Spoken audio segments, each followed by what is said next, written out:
আলহামদুলিল্লাহ كل عام بس গাজা উপত্যকার ভয়াবহ মানবিক সংকটের মধ্যেও বেঁচে থাকার নতুন পথ খুঁজছেন বাস্তুচ্যুত ফিলিস্তিনিরা।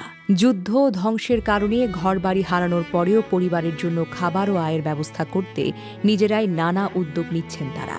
এরই এক উদাহরণ তামার আবু মারুফ।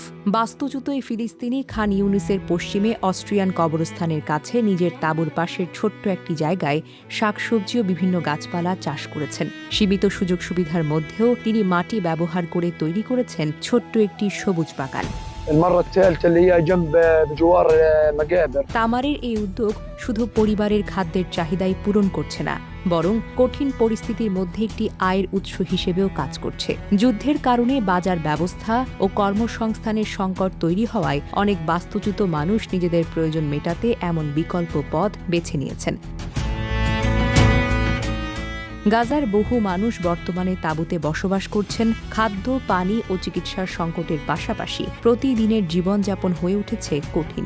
এর মধ্যেও তামারের মতো মানুষেরা নিজেদের শ্রম ও ইচ্ছাশক্তির মাধ্যমে টিকে থাকার চেষ্টা করছেন। স্থানীয়দের মতে ছোট পরিসরের এসব চাষাবাদ বাস্তুচ্যুত পরিবারগুলোর জন্য কিছুটা স্বস্তি আনতে পারে। একই সঙ্গে এটি প্রমাণ করছে ধ্বংসস্তূপের মধ্যেও মানুষ নতুন করে জীবন গড়ার আশা ছাড়ছে না। গাজায় চলমান সংকটের মধ্যে তামার আবু মারুফের এই ছোট্ট সবুজ উদ্যোগ অনেকের কাছে হয়ে উঠেছে সংগ্রাম, আত্মনির্ভরতা ও বেঁচে থাকার প্রতীক। Desk report, recap news.